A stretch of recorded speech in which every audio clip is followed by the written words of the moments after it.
जो लोग जिनके भरे पेट बुढ़ापे में लाखों की पेंशन पा रहे हैं, वो अचानक अग्निवीर को प्रमोट करने लगे। तकरीबन 158 कमिटीज और एक्सपर्ट्स की चिंतन के बाद में योजना अग्निपथ स्कीम के नाम से लागू कर दी गई है। और कुछ अग्निवीरों से मुझे बहुत अच्छा मौका भी मिला एरिया में जाके मिलने का। उनको देखकर बड़ा गौरवान्वित हूं मैं, उनके जोश को देखकर और उनके युद्ध कौशल को देखकर। बुजुर्गों को क्या पड़ी कि वो जो 4 साल की अग्निपथ के तहत अग्निवीर योजना है उसको डिफेंड करने आए। उन्हें या तो भारतीय पूर्व सैनिक संघ भाजपा की इकाई बन गया है, बुजुर्ग लोग हैं, किसके दबाव में आए, किसके कहने पे आए। हालांकि मेरे बहुत सारे सवालों का उनके पास जवाब नहीं था। अब कुछ नहीं, उसकी पेंशन का पैसा बचाना चाहते हैं, उसको फौज को डेली वेजेस पे लाके पेंशन का पैसा बचाना चाहते हैं। लेकिन फूट डालो राज करो, सेना के पूर्व सैनिकों के जो संगठन थे उनमें इन्होंने भयंकर फूट डाली और रैंक 1 पेंशन आज तक नहीं निपटा। जय हिंद दोस्तों, अग्निवीर स्कीम है किसके लिए? जवानों के लिए। और सबसे ज्यादा किसको मालूम होगा? जवानों के लिए। 1 रैंक 1 पेंशन स्कीम किसके लिए? जवानों के लिए। सबसे ज्यादा फायदा किसका होना चाहिए? जवानों के लिए। यानी मिलिट्री सर्विस पे सबसे ज्यादा शहादत किसकी होती? जवानों की। तो ये सब जवानों की चीजें हैं, तो जवानों से क्यों नहीं पूछी जा रही हैं? और ये कह रहे हैं पत्रकार अरुण दीक्षित, वरिष्ठ पत्रकार हैं, मैं उन्हें सैल्यूट कहता हूं कि आज उन्होंने किसके ऊपर कटाक्ष किया कि अग्निवीर की जो वकालत कर रहे हैं, अब कोई नहीं तो जितने वरिष्ठ यानी रिटायर्ड सैनिक हैं, मेजर जनरल, ब्रिगेडियर, इसकी वकालत कर रहे हैं क्योंकि सरकार के टूल बन गए। न तो सरकार के नेताओं के बच्चे अग्निवीर में जाना भेजेंगे, ना ही ये अधिकारी अपने बच्चों को भेजेंगे।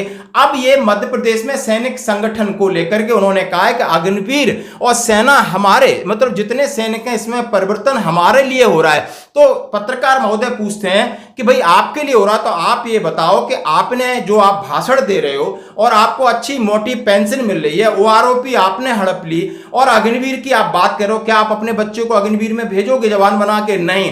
तो क्या जो आप सैनिक संगठन लेकर के बात कर रहे हो, यहां पर कोई जेसीयू है? नहीं। कोई एनसीयू है? नहीं। कोई ओआर है? नहीं है। तो क्या आप सबके ठेकेदार हो, सबका नॉलेज आपको ही है? लेकिन हाँ जी दोस्तों, सबसे पहले इस वीडियो में जहां पर आपको बहुत सारे मेजर जनरल, ब्रिगेडियर, रिटायर्ड, ये लोग मेजर जनरल निश्चय राउत हैं और जबलपुर मध्य प्रदेश में, ये बात कह रहे थे कि 6वें वेतन आयोग में यह सिफारिश कर दी गई थी कि यंग एज होनी चाहिए सेना की।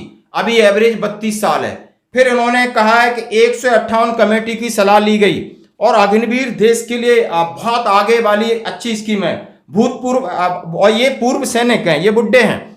सबसे पहले 6ठे वेतन आयोग की बात करता हूं मैं। 6ठे वेतन आयोग में 2006 के अंदर जो लागू किया गया था, उस रिपोर्ट के अंदर लिखा हुआ है कि सेना के तीनों अंगों में कोशिश की जानी चाहिए कि हमारे देश की सेनाओं में सैनिकों की औसत उम्र कम रहे, यूथफुल प्रोफाइल रहे। आज की तारीख में भारत में सेनाओं में सैनिकों की औसत उम्र तकरीबन 32 साल है, यंग हो।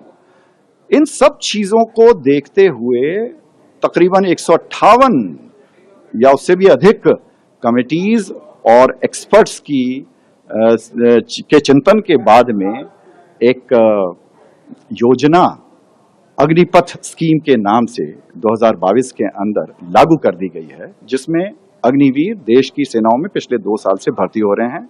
और कुछ अग्निवीरों से मुझे बहुत अच्छा मौका भी मिला अभी कारगिल और द्रास में बॉर्डर एरिया में जाके मिलने का पिछले ही हफ्ते। उनको देखकर बड़ा गौरवान्वित हूं मैं, उनके जोश को देखकर और उनके युद्ध कौशल को देखकर और इलेक्ट्रॉनिक मीडिया को हैंडल करने के कौशल को देखकर।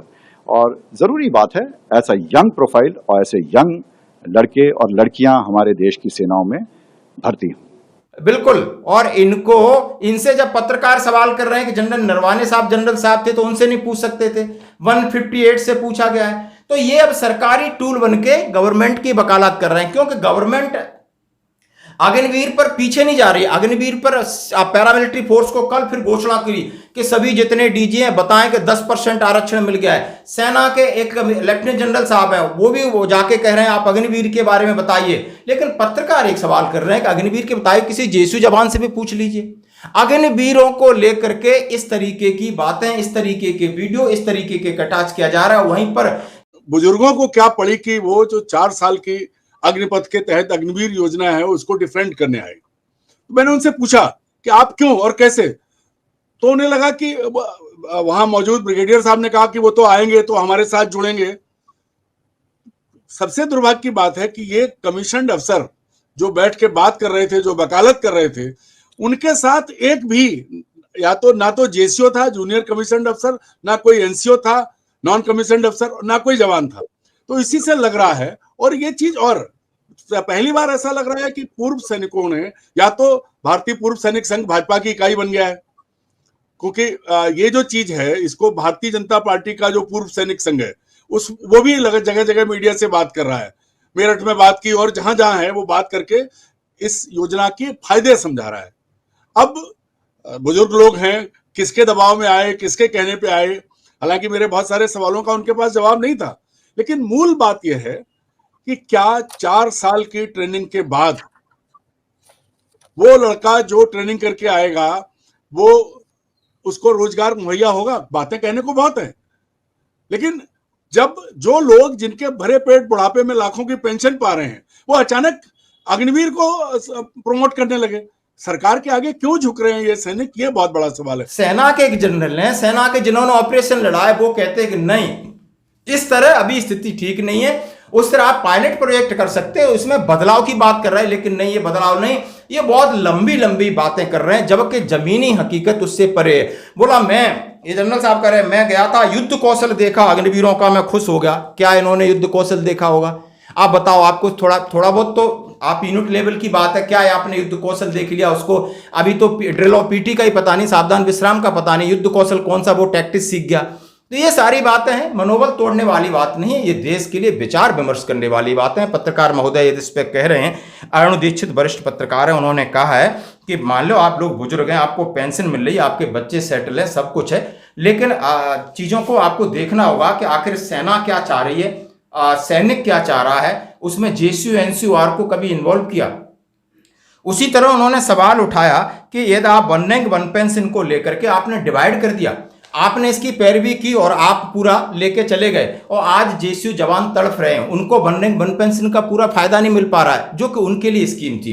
तो दोस्तों, अब इस तरीके की बातें सामने आ रही हैं। अभी आप एक एक छोटे छोटे आप वीडियो देख के आपको समझ में आ जाएगा कि नहीं देर है लेकिन अंधेर नहीं है। आज भी आप जनरल बख्शी साहब बेधड़क कहते हैं कि लगातार सेना की कटौती है, लगातार आप अग्निवीर को ला रहे हो, अनटेंट सोल्जर को ला रहे हो, इधर चाइना है, इधर पाकिस्तान है, अंदर की सारी प्रॉब्लम है। तो ऐसे जनरल जो वकालत खुल के कर रहे हैं, लेकिन कुछ लोग अब आ गए हैं, यानी सरकारी मशीनरी बनकर के इसको बिल्कुल थोप दिया है और इस पर टस से मस नहीं होना चाहते। आपका क्या कमेंट्स है? इन सब का वीडियो देखना और जरूर कमेंट्स करना, व्हाट्सएप पे जरूर कमेंट्स करना। धन्यवाद। फूट डालो, राज करो। सेना के पूर्व सैनिकों के जो संगठन थे, उनमें इन्होंने भयंकर फूट डाली और रैंक वन पेंशन आज तक नहीं निपटा है। अब इसमें भी हिंदू मुसलमान ले आए हैं। वो व्हाट्सएप शायद आपने भी देखा होगा जो घूम रहा है फौजियों के बीच में, उसमें इस तरह से ईगो को चुनौती दी गई है। कोई बात नहीं हो रही है। आप देश की सोचिए, देश के हिसाब से आपको कम से कम सैनिक तो मोटिवेटेड चाहिए, लेकिन जनरल मानवेंद्र सिंह जैसा डेकोरेटेड सोल्जर जब वकालत करता है अग्निवीर योजना की, तब कई सवाल उठते हैं, क्योंकि आज वो लाखों की पेंशन पा रहे हैं, चाहे वो ब्रिगेडियर विनायक हो, चाहे वो कर्नल त्रिपाठी हो, सब बढ़िया पेंशन पा रहे हैं। और आज वकालत किसकी कर रहे हैं भाई? या तो आप आइए, कहिए कि हम भाजपा के साथ हैं, है देश का, उसको तो अग्निवीरों के हवाले करना चाहते हैं, उन्हें कुछ देना भी नहीं चाहते हैं, ना उनके पास पेंशन होगी, वो सेना में काम करें और उसके बाद जाके, और आप अपने लिए आप सब कुछ मांग रहे हैं। ये जो चीज है, इससे ये कायदे से तो उन सबको विरोध करना चाहिए कि अग्निवीर योजना देश के लिए ठीक नहीं है, ये सेना को कमजोर करेगी। और सबसे दुर्भाग्यपूर्ण बात यह है, अब 4 साल के लिए जो जाएगा, उसके लिए आप कुछ नहीं, उसकी पेंशन का पैसा बचाना चाहते हैं आप, उसको फौज को डेली वेजेस पे लाके पेंशन का पैसा बचाना चाहते हैं। लेकिन जनरल साहब अपनी मर्जी से नहीं बोले, उनके पास जो लिखा हुआ था और वो प्रेस नोट की भाषा बता रही है वो सरकारी है। तो जनरल साहब के कंधे पे रख के जो बंदूक चलाई गई है, मुझे लगता है जब उनसे व्यक्तिगत तौर पर बात होगी तो वो सब चीजें वही खुद बता देंगे, क्योंकि वो बहुत डेकोरेटेड सोल्जर है, उनका सम्मान है। पर दुर्भाग्य है कि उनका भी इस्तेमाल कर लिया बीजेपी ने। भविष्य में जो भी भर्ती आरक्षक यानी कांस्टेबल के लेवल पे होगी, उसमें भी सभी श्रेणियों में 10% आरक्षण का प्रावधान किया जाएगा। न सिर्फ आरक्षण दिया जाएगा, बल्कि उनको आयु सीमा में छूट भी दी जाएगी। जो दिसंबर 2026 व जनवरी 2027 में जो पहला बैच अग्निवीरों का आर्मी, नेवी, एयरफोर्स से डिस्चार्ज होगा, उनके लिए ये छूट की सीमा 5 वर्ष होगी। लेकिन उसके पश्चात जो बैचेज आएंगे उसके लिए ये 3 वर्ष की सीमा की जाएगी। और तीसरी एक बहुत महत्वपूर्ण छूट जो दी गई है वो ये है कि जो परीक्षा होगी उसमें एक शारीरिक दक्षता परीक्षा यानी फिजिकल एफिशिएंसी टेस्ट होता है, तो वो टेस्ट की आवश्यकता अग्निवीरों को नहीं होगी। आरपीएफ बहुत उत्सुक है कि जब अग्निवीर आए हम उनका स्वागत करें अपने बल में, और उनके आने से आरपीएफ को भी एक नई ऊर्जा, एक नई गति और एक नया मनोबल मिलेगा। 4 साल इन्होंने मशक्क़त की नौकरी की है, एक्सपीरियंस हासिल किया है, कड़े अनुशासन में रहे हैं, तो बीएसएफ के लिए एकदम अनुरूप हैं ये।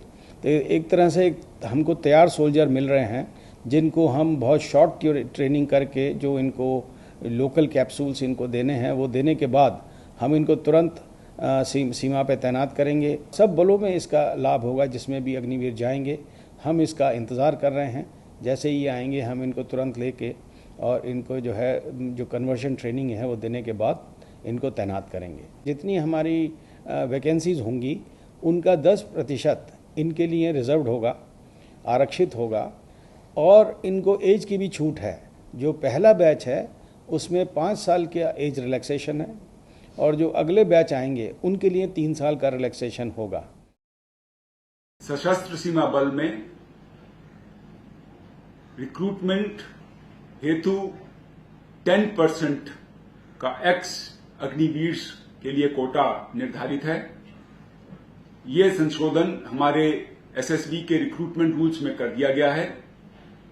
इसके साथ साथ जो पहला बैच आएगा उनको 5 साल का एज रिलैक्सेशन भी उपलब्ध है।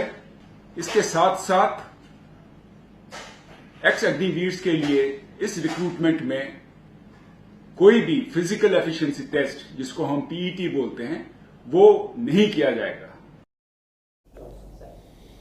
जहाँ तक अग्निवीर को सीआरपीएफ में लेने का सवाल है, इसके लिए ऑलरेडी सारी तैयारी हो चुकी है। गृह मंत्रालय की तरफ से जो हमारा सीआरपीएफ का जो हमारा आरआर है वो भी अमेंड होके आ गया है, जिसमें कि ऑलरेडी अग्निवीर को लेने का प्रावधान कर लिया गया है। जो पहले बैच के अग्निवीर हैं, अगर वे ज्वाइन करना चाहते हैं सीआरपीएफ, तो उनके लिए 5 साल की छूट भी है उम्र में, और उसके अलावा 10% रिजर्वेशन है उनके लिए। उनको फिजिकल एफिशिएंसी टेस्ट से छूट है, और जो सेकंड बैच से आएंगे उनके लिए 3 साल की भी उम्र में रियायत है। और फोर्स के लिए ये एक बहुत अच्छा कदम है। जब ये अग्निवीर जो कि ऑलरेडी आर्मी में ट्रेंड हैं और उन्होंने वहाँ ड्यूटी भी की हुई है, तो फोर्स को एक डिसिप्लिन्ड आदमी ट्रेनिंग के समय ही पहले ही दिन से मिल जाएगा, और उसका फ़ायदा भी होगा क्योंकि हम उनको उस हिसाब से उतनी मेहनत भी नहीं करनी पड़ेगी, और आगे चलते एक हमको आर्मी ट्रेंड व्यक्ति सोल्जर के रूप में मिल जाएगा।